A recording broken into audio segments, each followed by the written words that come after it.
East meets West this summer on the Breaking Script podcast with Lella and Nini. We're finally diving into the captivating, and I mean captivating, maybe low-key addicting realm of Asian dramas before returning to our first love, the highly anticipated countdown to Christmas of Hallmark movies. So come along as we look for the glimmers and more in Asian pop culture storytelling. Hi, this is Nini.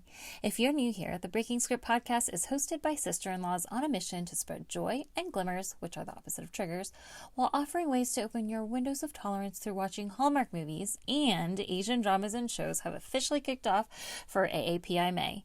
Now, we have 4 unique segments that give you a guide to review, or what we like to call Breaking Script, with the healthy and unhealthy romantic and family relationships, as well as unhealthy and healthy behaviors in these movies. So we like to add a touch of mental health advocacy and satire, as well as sprinkle in terms from polyvagal theory and neuroscience, along with trauma-informed positive psychology, to encourage things like mindfulness, inner healing, soul care, and we even talk about some somatic resources that have been helpful to us. Actually, some of our most popular episodes have been the ones where we talk about covert abuse or narcissistic abuse recovery, and I cannot even believe that it came up again in our episode today. Believe it or not, you will find these repeatedly in Hallmark movies, but we don't take ourselves too seriously around here. If you're on a healing or recovery journey, we just want you to know that you are not alone and give you some encouragement along the way. Also offering something light and fluffy, like the fluffy eggs we mentioned in our Triggers, Glimmers, and Fluffy Eggs trailer preview episode. I'll link that in our show notes. And speaking of light and fluffy, our shorter form Boba Breaks episodes are returning a week late. They're intended to at least mention and rate Hallmark movies that we likely won't get to Breaking Script with, but they may help us plan out our sometime in the future Breaking Bread with Lala and Nini show, where we would love to travel and get paid to travel and eat what we want to eat there. And it's almost like Hallmark knew, because they prepared June for us so well for the June 2024 new Hallmark movies that traveled to Malta, Paris, Greece, and Italy. I mean, come on. But before we get to that, you'll hear some Boba Break episodes about the May movies and ice hotels, and of course, AAPI Hallmark movie Boba Break episode is coming up. Anyways, usually I have Lala hosting with me, but again, I have returning one of the most special guests that will ever be invited on our podcast. You got to hear her first episode of Breaking Script with Winter in Vale. She did such an incredible job. She had me dumbfounded. I was struggling to keep up with her. So without further ado, here's our episode today. Welcome back to the Breaking Script podcast today with Nini and NANA. Who's me? Happy AAPI month. Do you know what that means? I have no clue. Oh man. Asian American Pacific Islander Heritage Month. What? You didn't know this? No. No one ever told me. It's also Happy Mental Health Awareness Month. She's giving me this look. Wow. What? Apparently my children did not know this. No. May was chosen for Asian American Heritage Month because the first Japanese immigrants arrived to the U.S. on May 7th of 1843. Then Can why you believe it? did Which kind of makes When Calls the Heart a little bit more believable that May was living possibly in Canada in the 1800s. I don't know. It's still very unlikely. And on May 19th, 1869, the final spike of the Transcontinental Railroad track, in which Chinese laborers played a crucial role, was embedded. That's why it's May. And even When Calls the Heart had a discussion on covert abuse, and in the same episode, I didn't mention last week, featured xiaolong baos. Do you know what that is? No. Oh my goodness. Soup dumplings! Yum. Yeah, we just don't call them xiaolong baos in our house, Yum. apparently. No! She loves soup dumplings and shrimp dumplings. They call them by the English names. Oh, it's so sad. We don't have our delicious. Chinese family around us, our Taiwanese family around us, to say that Taiwanese or Mandarin words for them to be familiar. But let's talk about, what were your thoughts? You were very vocal and excited watching episode 6 of When Calls the Heart. It's so dramatic. It's an important topic. He was pretty creepy, wasn't he, Mr. Higgins? Yeah, he's very persistent. Yeah. And he seemed creepy, but a lot of times in those situations, they don't seem creepy right off the bat, right? They don't seem creepy to everyone. That's why Elizabeth says it's part of what he does, right? He makes you doubt yourself so much so you're not sure of what's happening. That's really important to be aware of. And it's okay if you don't realize it right away because it's meant to be deceptive, right? Yeah, and he also did that to like a bunch of other women. And so when she finally solved it, I was like, yeah, kick him in his face. I was like, kick him in his pants? Is that what you said? No, I said face. Oh, because a lot of times that's what happens because girls and women think they're the only ones and they're just trying to be nice. But being nice is different from being kind. By the way, being nice can get you stuck in those situations with covert abuse. We don't need to be nice. We need to see truth. And do you know, what was it that made her stand up? This is an important lesson. What was it that made her speak up? When she realized it was happening to Anna, right? Oh yeah, it was like her protege. Her what? Her protege, her student. It's important. So she got all mama bear on him because she realized it was happening to someone else. So that's a really important lesson. When you're stuck in that situation, even if doesn't seem like there's someone else, think about if this was happening to someone else instead of me, what would I do? What would I tell them to do? It's so important because it was so important what Rosemary said to Elizabeth. Like, you are not helpless. You are strong, resilient, and resourceful. Sometimes we have to tell ourselves that. But anyways, yep. Really important episode. What's really interesting is in the next episode. Don't tell me. Episode 7. Wait. What do you feel like was the main storyline of episode 7? What was it all about? I have all the episodes in my brain. I have all the episodes mixed into one movie. You just watched them last night. I know, but I always have all the episodes in the way home. I just have all the episodes mixed into one movie in my head, so I can't tell the episodes apart. Last night was about them being scammed. All these choirs being scammed by Jack Thornton's brother was also scammed, but he feels guilty because then he almost ran away. Feels responsible. But then Elizabeth said, "I'm so glad you didn't run away." It's such an important lesson with all these true crime documentaries. There's actually a lot of true crime documentaries about scammers. Did you know that? AARP has a whole podcast about how senior citizens get scammed. This is an important lesson. When calls the heart, way to go, which is so appropriate because today's movie starred Lucas, who's the governor in When Calls the Heart. It was so hard to remember that his name was Dawson. I was like, that just... He plays a detective. His name is not Dawson, it's Lucas. I can't. He does not have a Dawson face, let me tell you. There's a kid in my class named Dawson, and they are completely different. Okay. Well, I know it's AAPI month, and we can say that this movie today featured an Asian American cop kind of as a sidekick-ish role. Not more than an extra with lines. He has an actual role. And I love that it's a stereotype breaker because usually like the Asians are like the smart ones, right? They're like the top of the class. Well, in this one, he's struggling to pass his detective test. Yeah, that was sad. I didn't taker. remember what his name was. I was like, forgettable, apparently. I just remembered that he wasn't passing his test. No, I can't actually remember. But let's get into it, shall we? Today's movie is about a cryptic call about a planned jewelry heist draws a Detroit Free Press Tipline operator named Maddie Moore, played by Holland Roden, into a dangerous homicide case alongside a newly promoted detective, starring Chris McNally. All right, let's just dive right into the ratings. On the Breaking Script podcast, if you're new here, we rate 4 different categories. We rate writing out of 10 bobas, characters out of 10 bobas, laughs, did you LOL out of 10 bobas, and overall out of 10 bobas. So, Nana, what did you give the writing? 8. Tell me about that. I don't know. Were you engaged in the story? Did it keep you interested? Like you wanted to know what happened? I don't want to say that some of it was confusing because I can't recall the moments. It's a, like, one big jumble of different movies. Oh, okay. And it's like, it has to be Lucas, not Dawson. Oh, did that get you tripped up? Yeah, I'm like, that's in your characters. It's not Dawson. Okay, well, that's close because I gave the writing a 7 because I wanted to give it like a 7.8.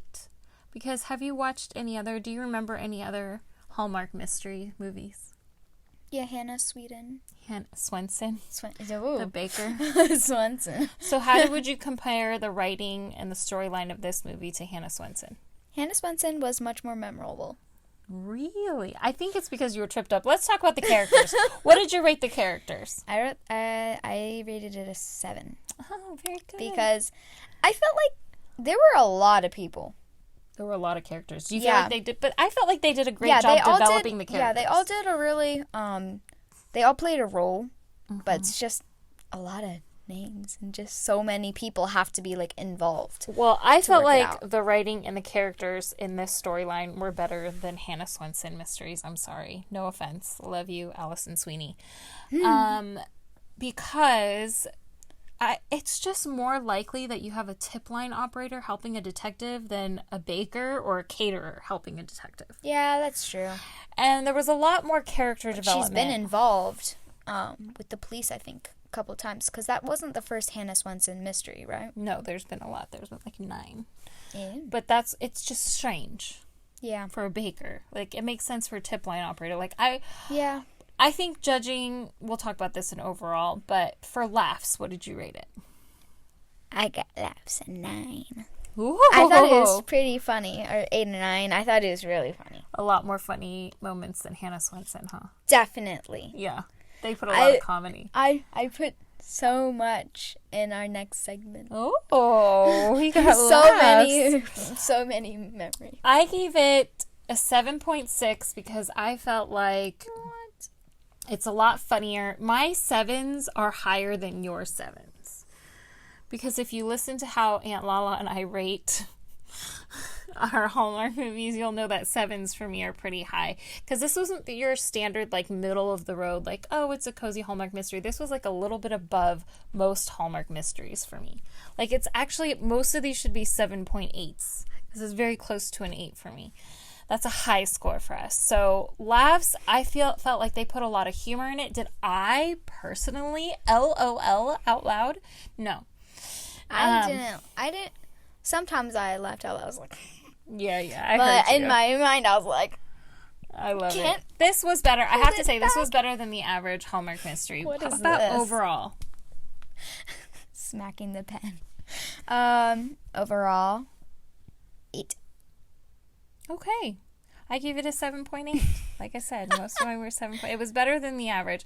What did you, when you compared this to, I also had Nana watch Time for Him to Come Home for Christmas, which we actually did review that one with Lala and Nini back in Countdown for Christmas because it stars Tyler Hines and Holland Roden, who is in today's mystery.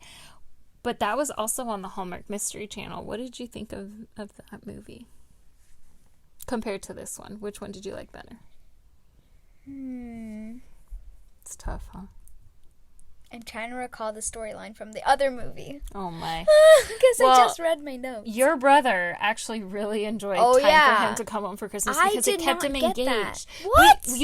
We like the mysteries when you can't figure out what happens. And we're going to talk about that. But how did my brother like that one out of all the other movies? Well, if you compare them to the other Christmas movies, I don't think he's seen any of the mystery ones.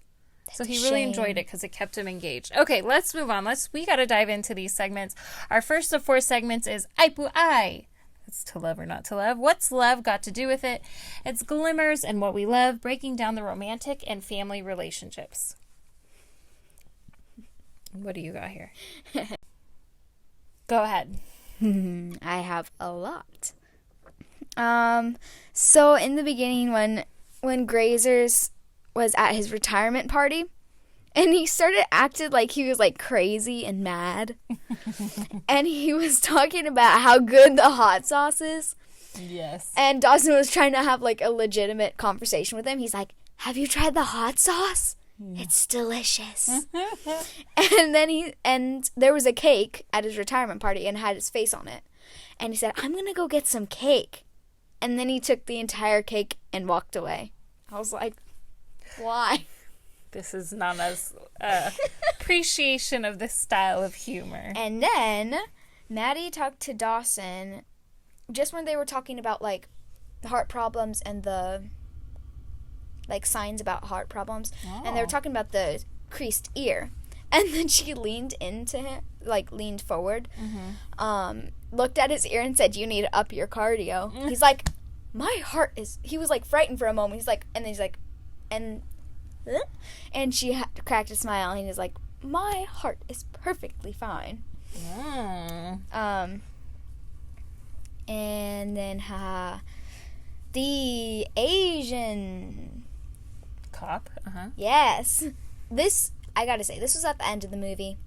But the Asian cop handed Maddie a bag from Captain Island. I don't remember the captain's name, but the police chief. Yeah. And she said, ooh, it's a uniform and a taser. And then Dawson was like, what? She's like, just kidding, it's a handbook. I was like, what a good way to dupe a boy. What a good way to dupe a boy. Oh my goodness. And then I have more. You have more? Okay, well, let me give a couple and then we'll finish with yours. I really loved Maddie's story of why she's a Tipline operator.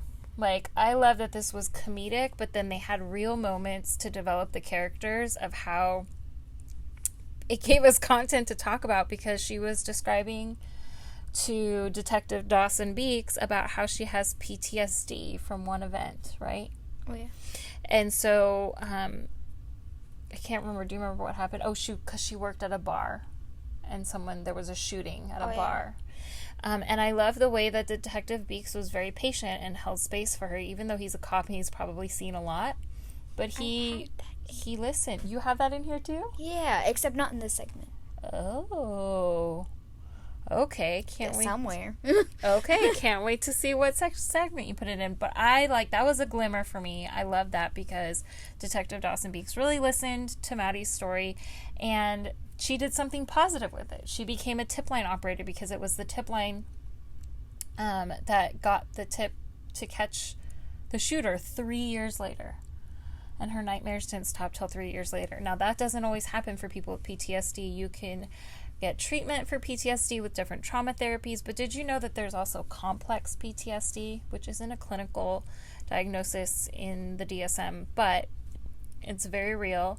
So PTSD comes from one event, like one big traumatic event, like there was a shooter, but you can also have complex PTSD that's from a lot of little like stressors over a long period of time that can process as trauma in your body. So it could be like walking on eggshells around someone for a long time. So like, for instance, Elizabeth in When It Calls the Heart, she could have complex PTSD from Mr. Higgins.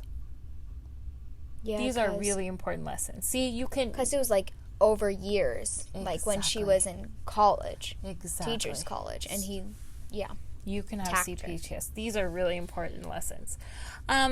Also, I loved the red herrings. I loved how many different people, like you couldn't guess right away, or did you know right away who the... I had a bad feeling about Amanda. But wait, oh, it's in the next segment? Yeah. Oh, okay. Well, do you want to keep... Because I also had, like, the backfiring and the hot sauce scene were some of my favorite scenes, which you already mentioned. Yeah. You haven't seen it yet. Oh, there's you more? Haven't okay, heard well, let's... all of it yet. Okay, go for it, go for it. Much. She's itching to go.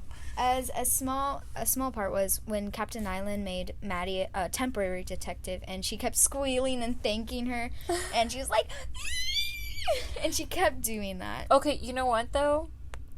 It's not a temporary detective. A reserve police officer is a very real thing, which I have to talk about in a different segment. Keep going. Okay, now there's another hot sauce scene when, they had left the building, the police station, and a motorcycle came up on them and backfired, and Maddie thought that Dawson had been shot, because she actually went to grab him and like took him to the floor. and then she squished the hot sauce packet. She was like, help, he's been shot, help. And she was like, that was CPR. CPR. I was like, and then Captain Nyland came out. She's like, what's going on here? She said, don't let me stop you, which I thought was funny. I thought they did a great oh, okay, there's more.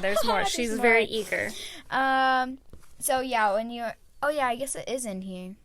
Oh, when Maddie shared her fears about like the guns at the bar, and then as they were about to leave, he said, no more nightmares, okay? I was like, oh, but it doesn't work that way. You can't just tell someone no more nightmares. She's like, no more nightmares. I was like, oh, that's so sweet, but that's kind of not gonna work. It doesn't happen that way. Well, I loved that on the app that aggregates all the police scanners information, that she had been listening to stories about 219 doing all the arrests, and he didn't reveal that it was him until the end. I love a good full circle moment. I want Go for it. More.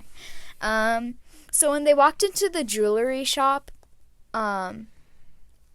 the jewelry shop owner thought that they were going to rob him because they were acting so suspicious, and then he called the cops on them. That was awesome. What? That was great.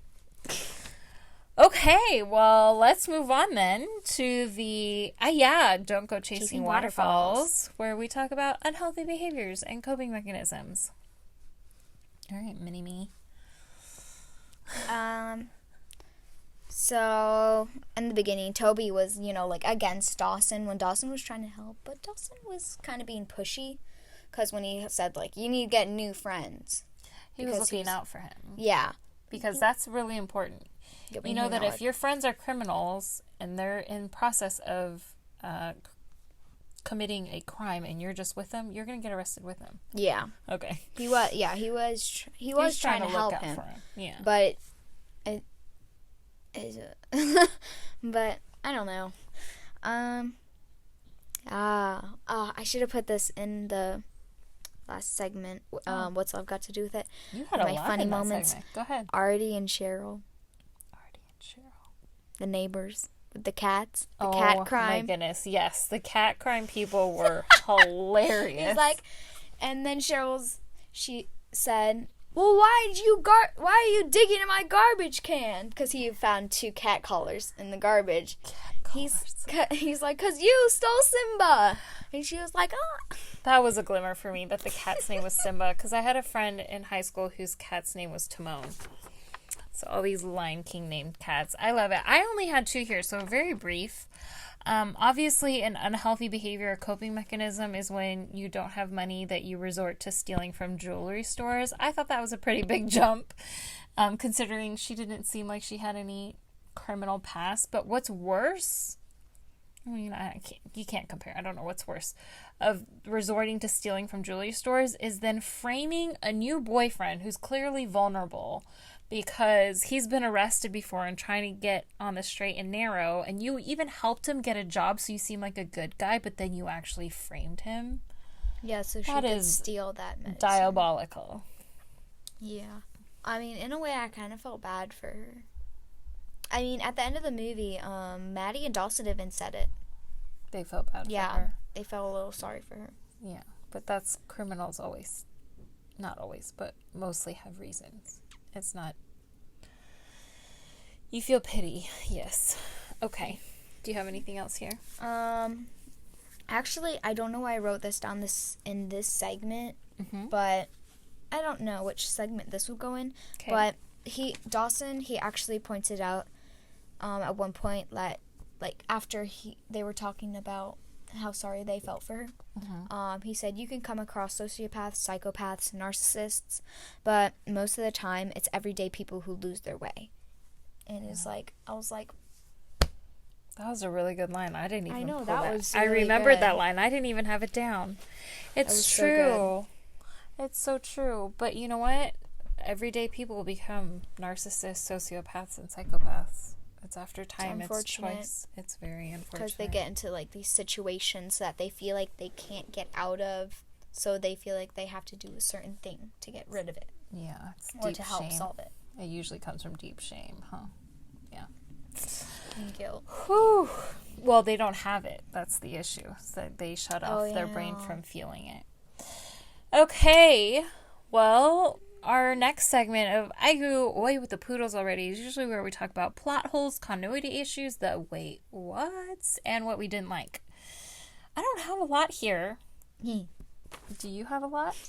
Oh my goodness. She has a very long page. I usually have a lot here. I'm really surprised. So apparently this was because it was destined for Nana to take over this segment. Go right ahead.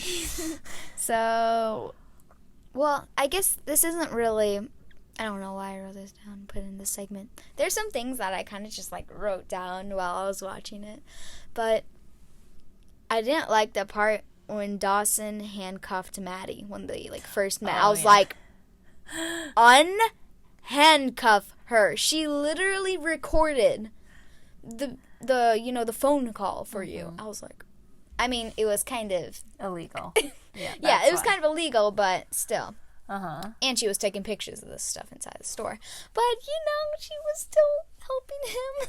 But well, I didn't like that he was like, that's illegal, but let's listen to it first before you delete it. That's a confusing messaging there. But keep going. What's your next one? Oh, yeah. So, like I said, Amanda, in the beginning, I was like, Amanda seems a little suspicious. She seems, like, weird. Yeah. Like, she was, I don't know, something about her soft voice and always asking about people. She's like, are they okay? She kept asking if Nick or Toby was okay, because she knew that she framed them and set them up. Sure. And she kept asking if they were in trouble. Evil. In such an innocent voice. I was like, that voice is too innocent and creepy. I was like, no. Okay. And it was actually something that my brother pointed out to me. And he said, like, isn't that storekeeper, like, the pawn, I think, storekeeper, he was, he left right after Maddie and Dawson talked to them. Like, I actually saw him through the scenes walk out the door. And it felt kind of weird to me. Like, was he listening in to their conversation? Because doesn't he just stay in the store? I don't know. He's the storekeeper.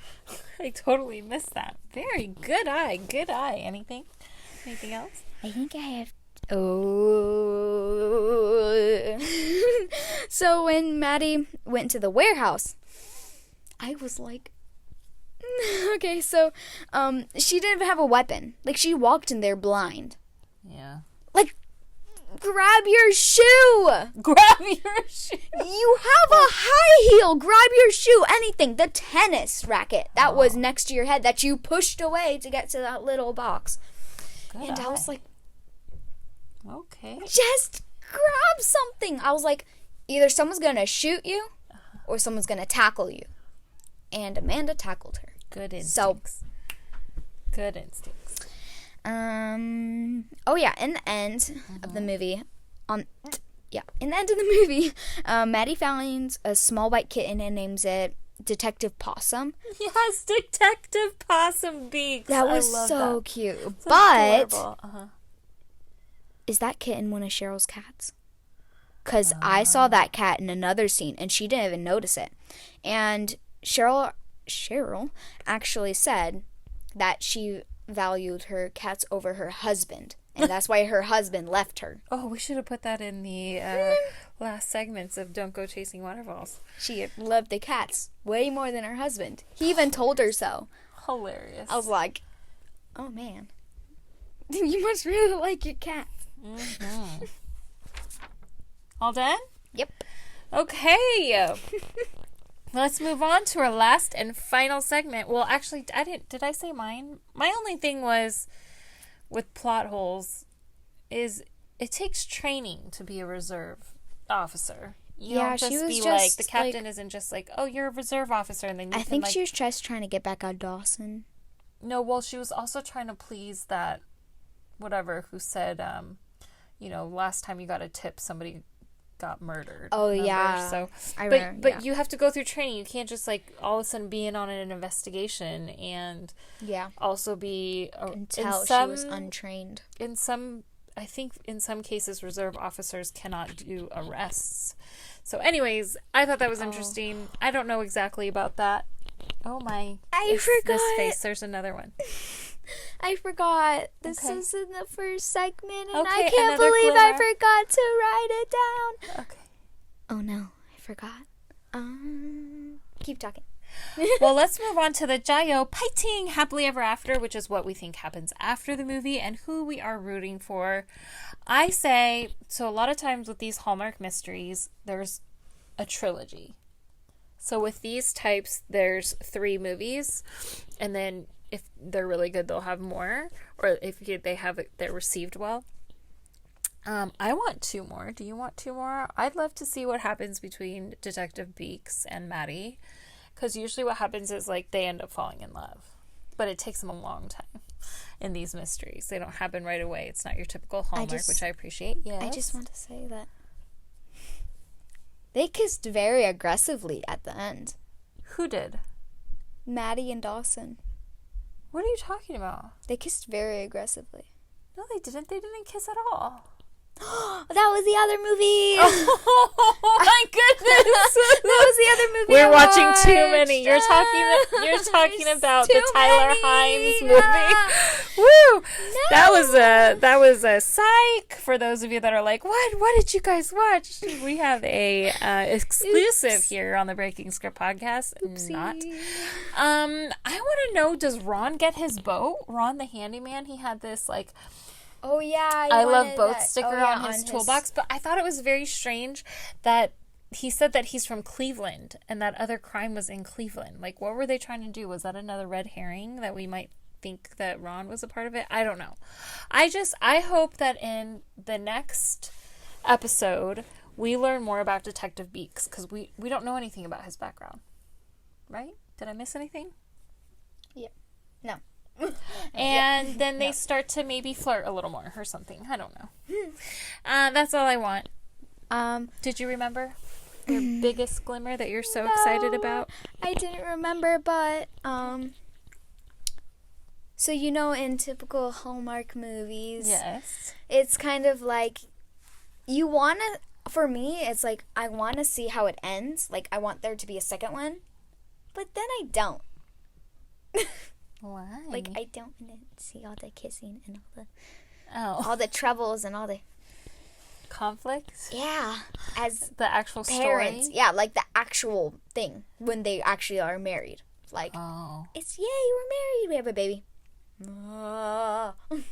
It's like, it blows up your life. It blows up your life. The baby takes up everything. Oh, what does that even mean? That's hilarious. It takes up all of your time. It tires you out. Oh, okay. Babies are a lot of work. Oh, boy. And I haven't have one. I don't even have one. I was yes. like, I do. This is true. And you don't even have the experience that your siblings have because you're number 5. So, okay. Well, what did you think about your first 2 experiences on the Breaking Script podcast? I like the other movie better. What was the other movie? Wait, what was the other movie? Oh! She says, wait, what was the other movie? I feel like the other... Because it's a mystery, I don't know. I feel like it's harder to... Break script with. Yeah, to like pick it apart. But was the mystery more interesting? Yeah. Yeah. That was... Her eyes got really big and she said, yeah. I love it. Well, thanks for breaking script with us. Please share this episode on your socials and tag at the Breaking Script Podcast. Follow and hit that notification bell button so you never miss an episode. And if you haven't yet, please rate and review an Apple Podcast so we can spread more Hallmark glimmers and Asian drama glimmers with the world.